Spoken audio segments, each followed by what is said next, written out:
I've been involved in the outreach breakfast now, I think, for about 4 years, maybe a little more than 4 years, 5 years. And it has been a wonderful spiritual experience for me.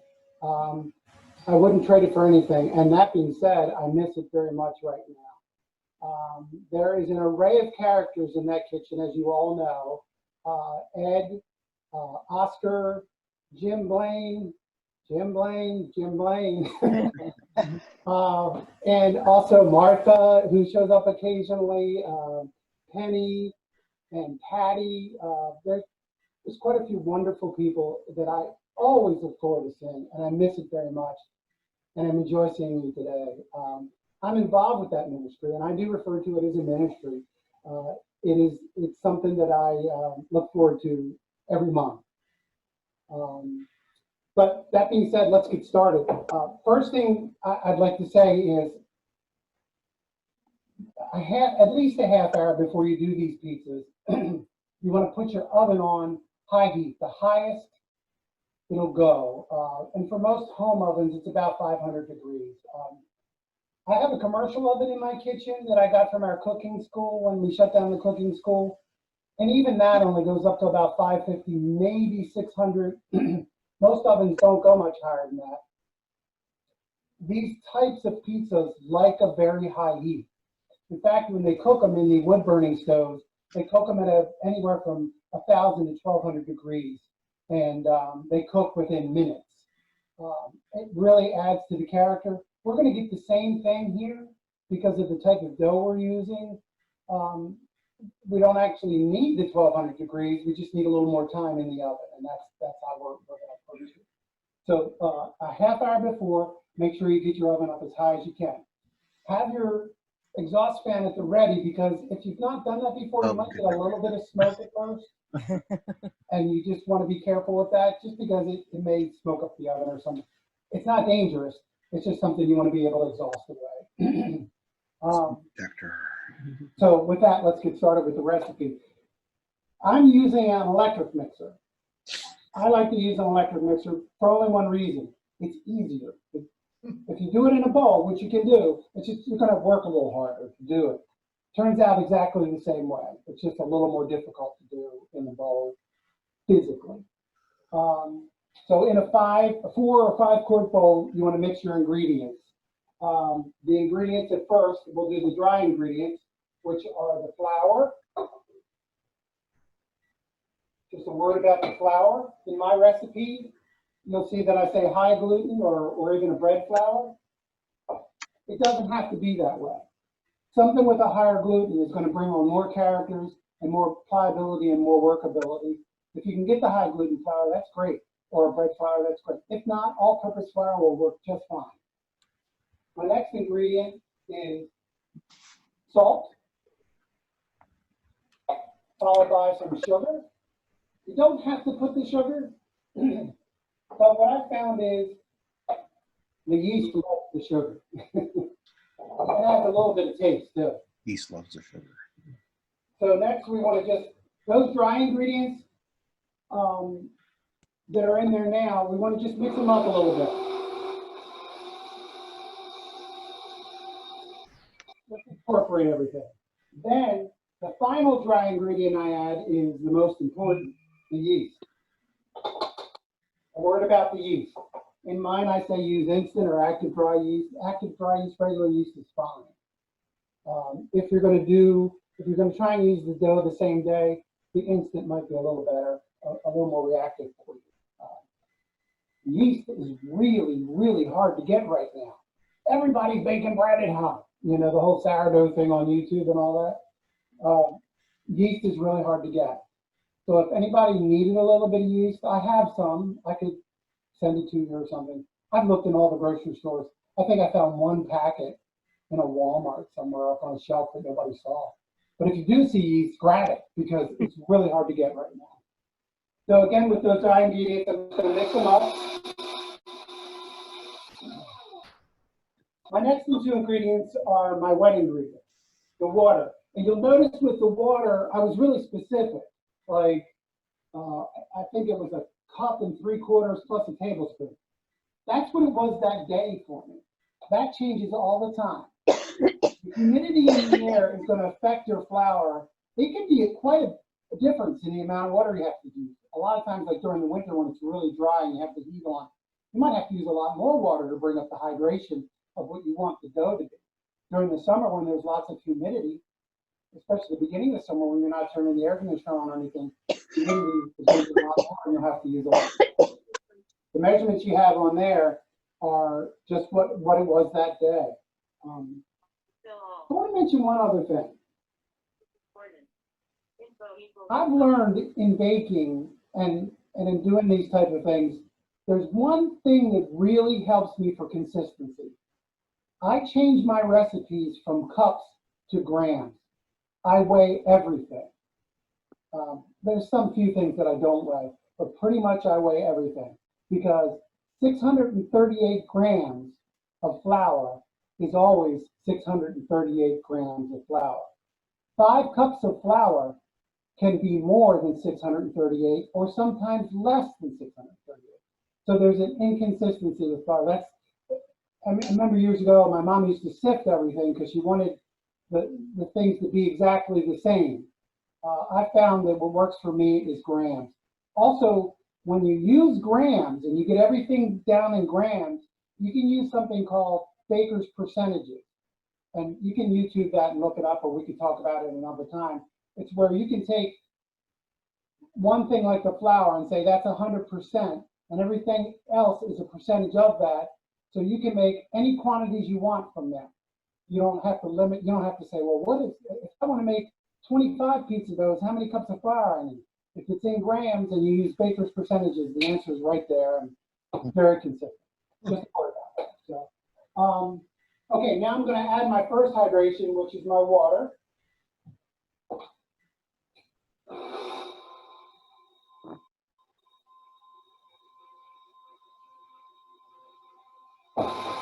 So I add my water. I'm going to switch my glasses.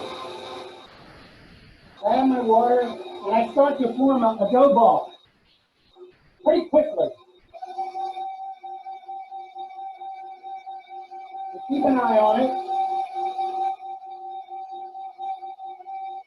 And when you get about 2/3 of the incorporation together as a dough,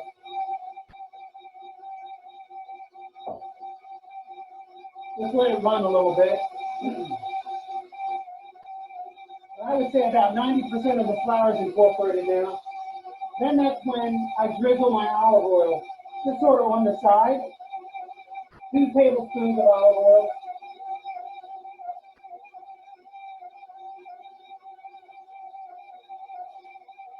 And then I notice the dough starts to change a little bit.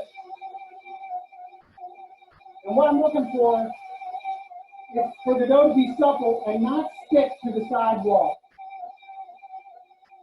On occasion, you might have to add a little bit of flour or a little bit of moisture, but you don't want it to stick to the side wall. Then I'll turn it off. And what I'm looking for is when I press on it, number one, the dough doesn't stick to my finger, and number two, the dough springs back. And you kind of get used to what that is. After mixing it for about 5 minutes, you want to let it rest for about 5 minutes. I'll go ahead and run it for another minute or so to get it incorporated. Make sure I don't want to leave any olive oil out, God forbid.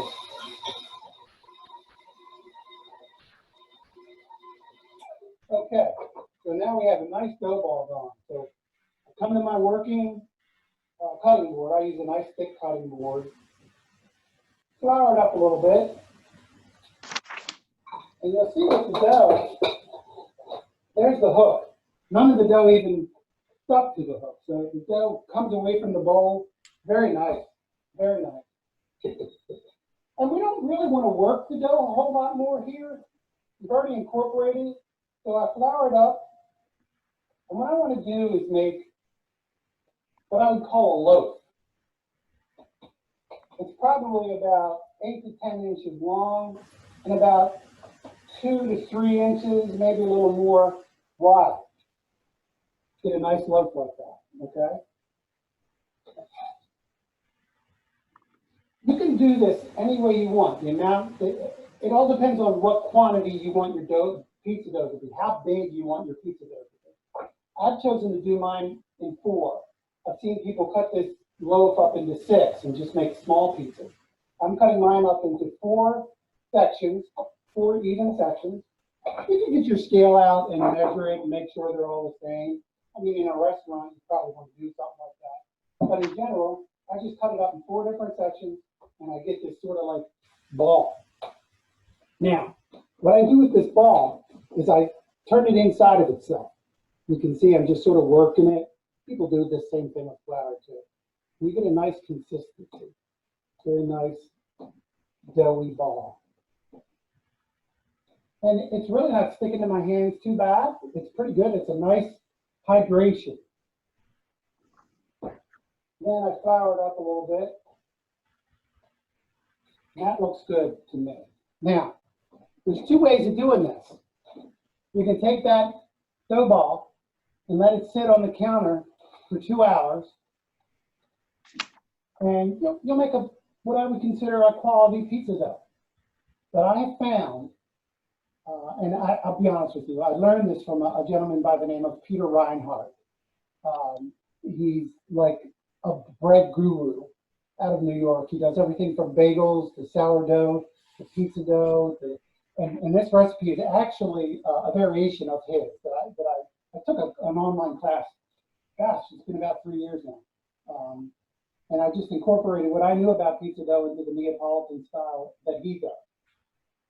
What he does is he takes a bag like this, which I'm going to do today, and just drizzle just a tiny bit of olive oil in it.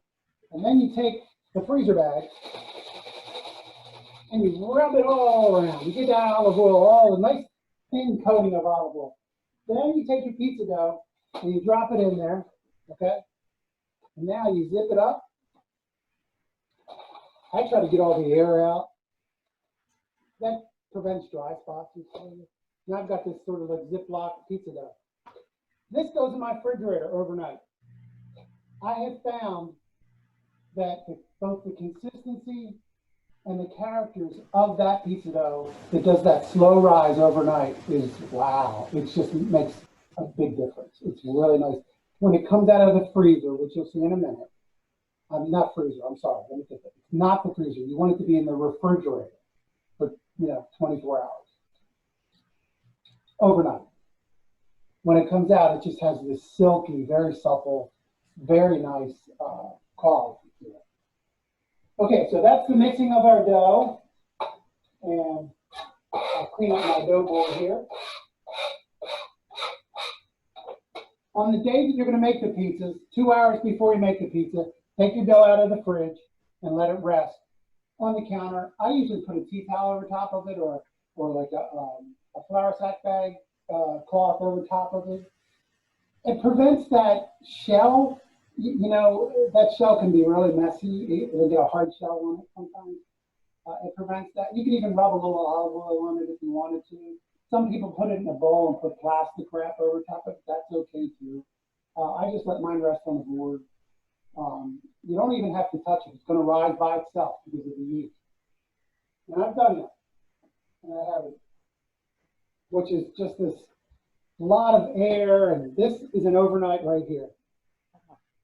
Real smooth. It's just a beautiful dough. So, okay, I'm going to flour my board. I'm going to put my dough on my board, and I'm going to press it down as round as I can get it. Yeah, a lot of people worry about the shape of their pizza dough. Nah, it can be any shape you want it to be. You'll notice I flour my hand. If there's any sticking, flip the dough over and work it out. Now, one of the techniques that I use is I grab a side of the dough, put my hand in the middle of the dough, and I stretch the dough out and drop it. Spin the dough, grab a side and stretch it. Put a little more flour on my board. Right now, all I'm sort of doing is just stretching the dough out. And it gets a little bigger. It might double in size. And then here's the part that You see all the pizza dough guys doing. All I'm doing is using my fist. I'm using my fist, not my fingertips, my fist. And I'm letting that dough fall over. You can see it just stretching. You want to do it to a point that it doesn't really tear or anything. Now, I'm going to take off a piece of my dough and I'm going to show you guys a little something here. I mentioned in the recipe, you should be able to do what's called the window pane. So what you do is you take your dough and you stretch it, and you hold it up to a light. And if you can see through that dough without it breaking, you've got a good gluten content and you've got a good character to the dough that's workable as a pizza.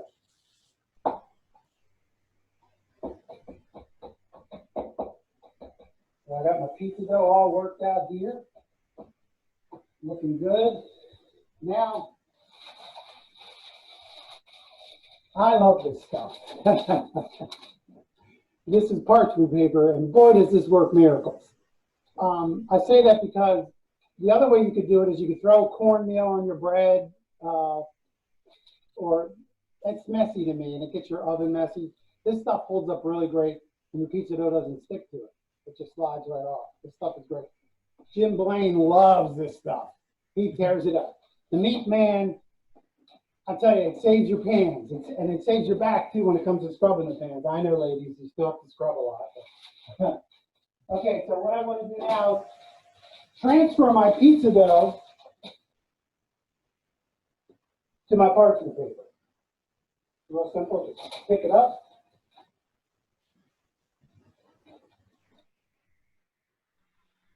Okay. So now I got my pizza dough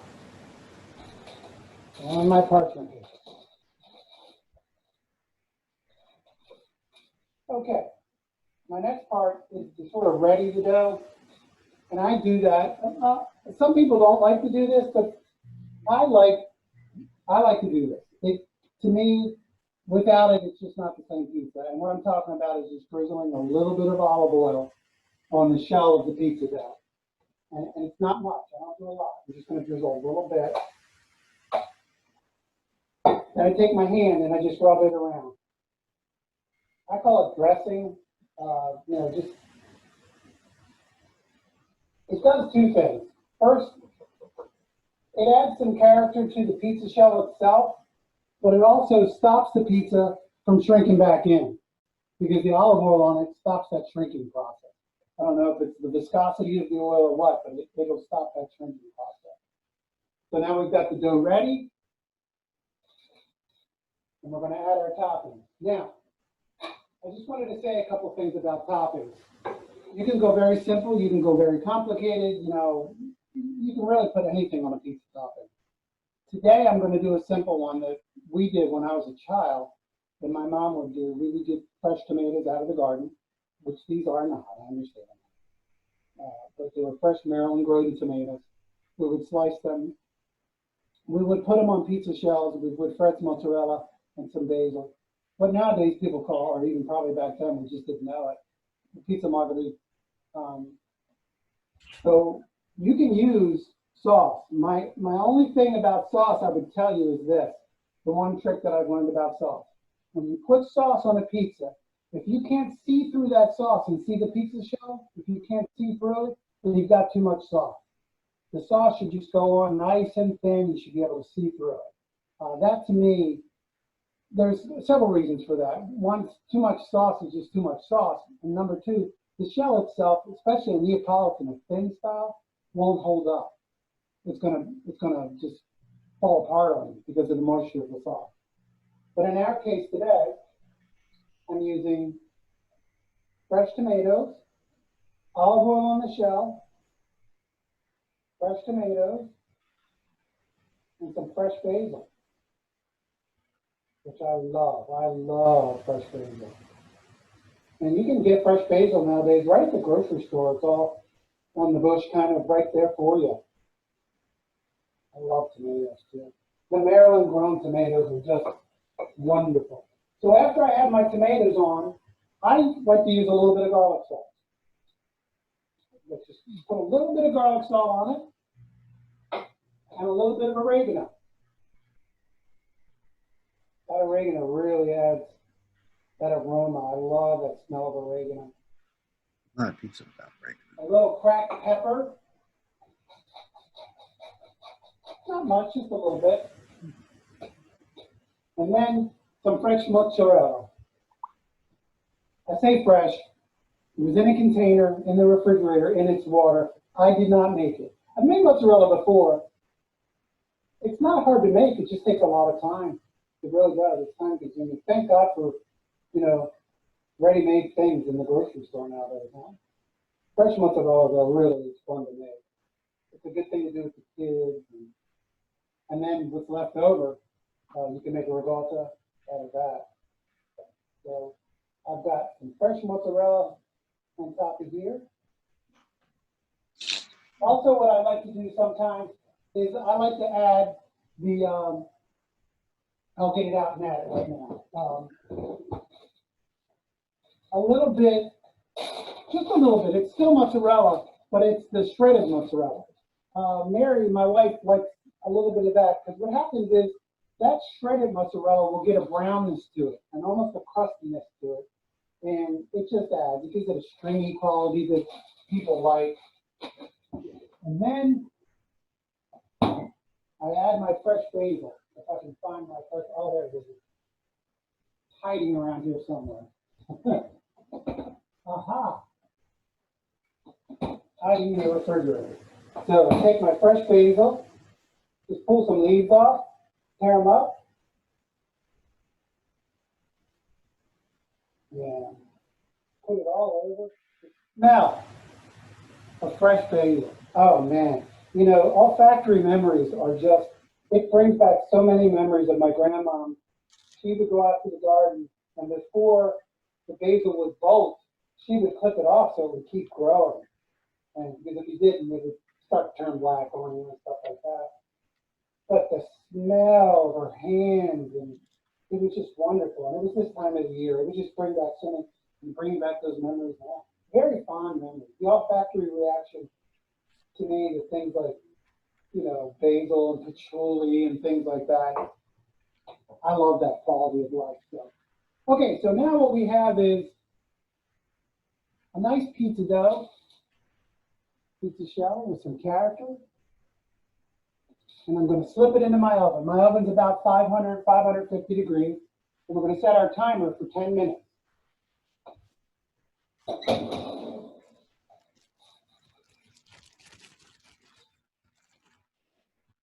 Now,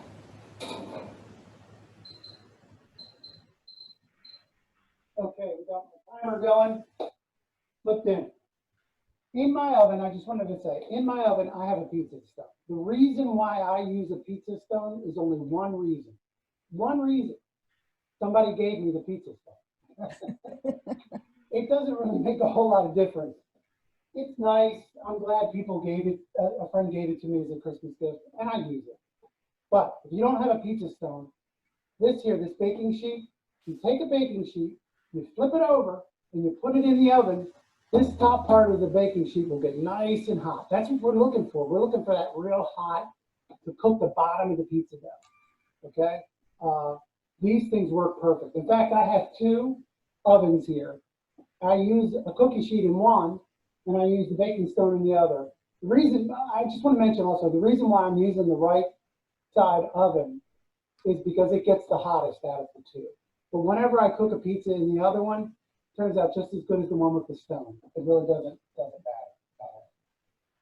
That being said, I do notice that when I do bake bread occasionally, the pizza stone does add some quality to it because I can moisten the pizza stone with a mister. In this case, with this dough, because it's a moist dough, you don't need to do that. What we're looking for now in this cooking process of this dough is the dough is going to start to rise, okay, on the outside. And it's going to get like this crown, what the Italians call coronam. And it's a crown, coronam. I know there's some irony with that because we're in this time of the coronavirus, but it just happens to be a coincidence. So it gets that nice little crown around it. And when it starts to do that, what I like to do is turn the pizza about 180 degrees. And I always turn my pizzas. I always turn my cookies. I'm going to tell you why. There is not an oven on the face of the earth that cooks evenly. It just doesn't exist. I think everybody that likes to cook and looks for consistency in their cooking knows that they have to spin their stuff so that side A gets what side B got, because it's going to be that much of a difference. It's just the way it is, you know. So I'm going to take a look right now, see what we got going here. We're starting to get that crown. It's starting to bubble up a little bit. Some people will ask too, maybe it's better to put the basil on after, because fresh basil is fresh basil. Why do you want to bake fresh basil? And a friend of mine says he would never do that because the basil will turn black. The basil doesn't turn black. The only time basil turns black is if it sits in the air and it's not getting watered and all that. I like the basil to be cooked a little bit. The flavors start to release. It gets throughout the pizza. You know, the oils from the basil gets it throughout the pizza. It turns out fine like that. You can do it the other way too. You can put the basil on afterwards if you like, or you can even add a little bit. You can, like I said before, you can do anything you want to do with these toppings, any kind of topping. My wife loves pepperoni. My one son loves sausage on top. We all, I don't know where anywhere else in the world you would find this, but everyone in this household, including Sasha, Nina, and Ella, which are our dogs, loves anchovies. We all love anchovies. We will sit here and get a box of crackers out and a thing of anchovies just as a treat.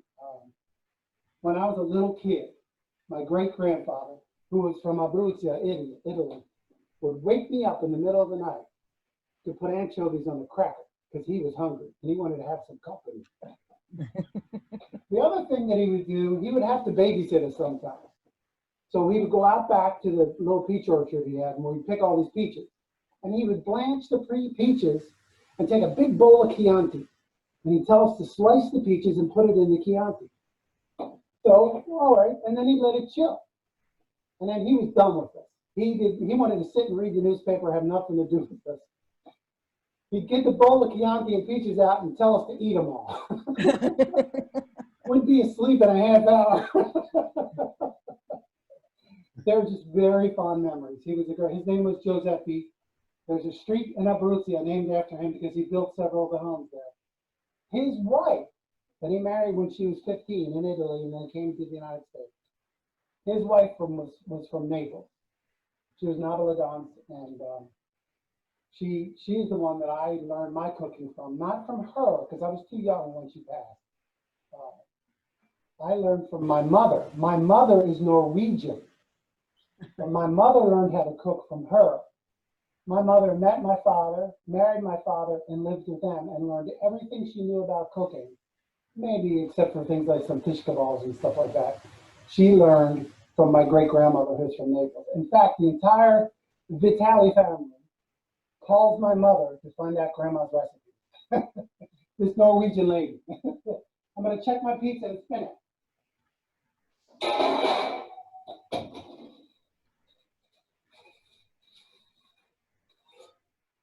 Okay. Spin it about 180 degrees, and we got about 4 more minutes to go. I'm just trying to think if I left anything out. I don't think so. Let me just check my notes. Okay.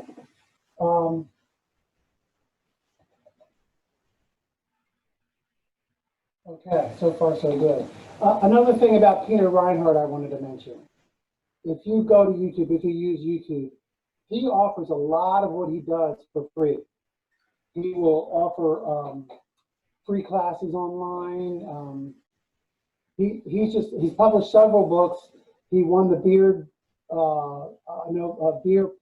Prize in literature, cooking, for a book he's called The Bread Bible, I think it's called. The Bread Maker's Apprentice. Called The Bread Maker's Apprentice. Another really nice thing I like about him is he has chosen to sponsor young ladies who are of misfortune maybe addiction or homelessness and get them started in the baking realm and then find jobs for them and locate them. Most of his apprentices are these people. He works with some young men too, but mainly young ladies. Him and his wife are very big in that realm.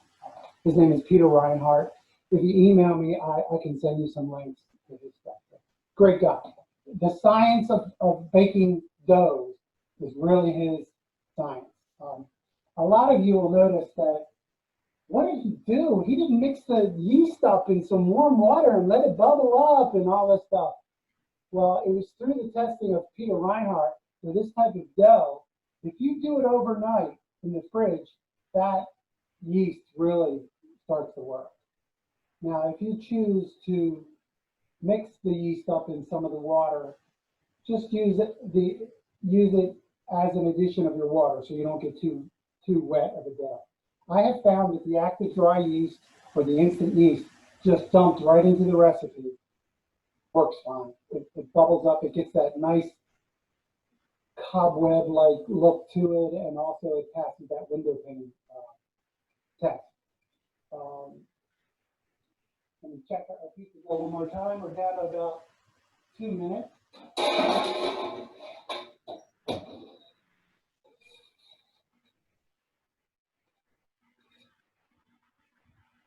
Yeah, we're going to give it that extra, not extra, but we're going to give it that 2 minutes. And let me just mention pizza peel. Pizza peel, if you're going to bake a lot of pizzas, you're not going to burn your hand if you use a pizza peel. That being said, if you use the baking pan and a glove, it works just as fine. What happens is that parchment paper, nothing sticks to it. It won't stick to this and won't stick to the pizza. The pizza just slides right off. Parchment paper is wonderful. It won't burn either. I'm going to clean up my cutting board to get it ready for our pizza. I also want to mention, I use an extra virgin olive oil in this. The olive oil does a lot for the dough, but it also, there's a flavor component to it. Anytime that you need flavor with olive oil, you want to use extra virgin olive oil. Like if you're making a salad or something, that nice pungent extra virgin olive oil. I love olive oil. And I, like Mary Ann, consume a lot of olive oil for the reasons of, bringing up my good LDL or my good cholesterol. My cholesterol is pretty good, but the good one isn't as good as it should be. And doctors are worried more about that nowadays than the other bad stuff. That's my timer going off. I'm going to check once again. I got a feeling we might want to give it a couple more.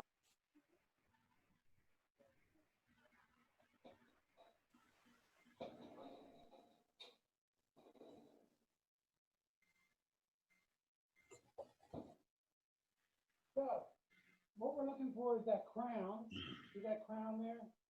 We're looking for the spot, and we're looking for all the toppings to be nice and bubbly.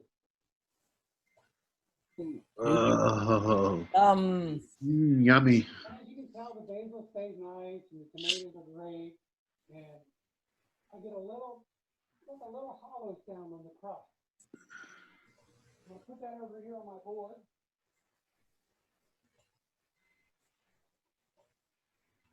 Can you guys hear me? Yeah. Barely. Okay. And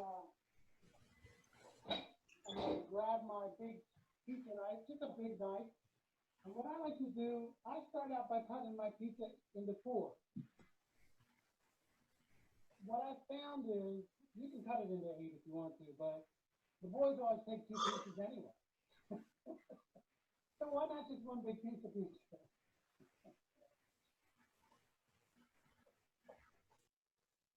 You hear a nice crunch?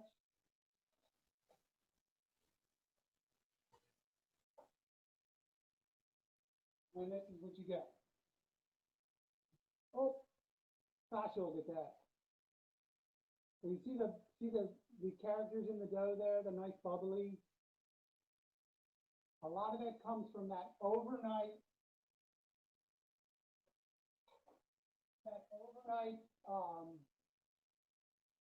fermentation. Basically, what it is, it's called a slow rise. It's done in a cool environment. Either way will work for you, but I find that I get the best characters from that slow rise in that environment. So we got a nice gooey pizza with some wonderful toppings, and I'm willing to take any questions you might have. I have a question, please. Yes, ma'am. Okay, you answered my yeast question, and as you went on. The one question that didn't get answered, I have never had luck putting my basil in the refrigerator. It always turns black. So I leave it in that glass of water, but on the counter. Yeah, no, that's what you should do. Yeah, because you took yours out of the fridge. That's why I was asking. No, you're right. So what I do in this kitchen is mainly cooking. I have this problem where people, Ah. So Mary sees things and she thinks it's got to go in the fridge. Okay. Yeah. No, you're right. If you go to the grocery store and you buy basil, you don't usually see it in a refrigerator. It's usually in a package that's sealed off, or it's in a whole stalk in a piece of plastic wrap in water. That's the best way to do it. Really, basil's not that hard to grow. You can grow it right in the kitchen. You can grow it on the windowsill. Just need to remember to clip it when it folds. Because if you don't, then it's going to go to seed, and that's a different story. Yeah, here with Cheryl's garden, we cut ours more often because I cut it regularly and make pesto and put that in the freezer. That's one of my favorite things is pesto. And as you know, with pesto, you don't have to use pine nuts. You can make pesto out of all kinds of things. Other questions? What time are you serving lunch? We do this thing here. We're always around. So Do you deliver? But I will say this, Mary's getting a little sick of pizza lately. Lucky her. The thing I wanted to mention, I don't use my pizza doughs exclusively for pizza. I'll take the pizza dough, and I guess it's still a pizza. I'll stretch it. I'll put a little olive oil on it, some fresh garlic, maybe a little bit of cheese and some spices. Cook it up, and just slice it up and let it sit around, and we eat it just like a pita bread or something like that. And we'll put it in a plastic bag and use it days on end. I do that. I take that into work. People love that. People love that. So I like to have all of my stuff ready and measured before I start to cook. Cooking used to really, really frustrate me. And then I learned this expression from a friend who's a cook, a chef. And he said, the French call it mise en place, meaning everything in its place. He said, you need to do that. So I started doing that with my cooking, and it changed my cooking drastically. Because if you have to stop to do something, timing is everything. It could really change your recipe. Now, I want to say, I've taken that a step further. I apply it to my life. Getting ready for a meeting. I know these are simple things, but I try to do that every time. That expression of mise en place is always in the back for me. Do I have everything I need? Is everything ready? Is everything in its place? That's real important to me. It also has affected my spiritual life. When I sit to meditate, when I sit to pray or whatever, I always want to make sure that I have the environment that I need for that.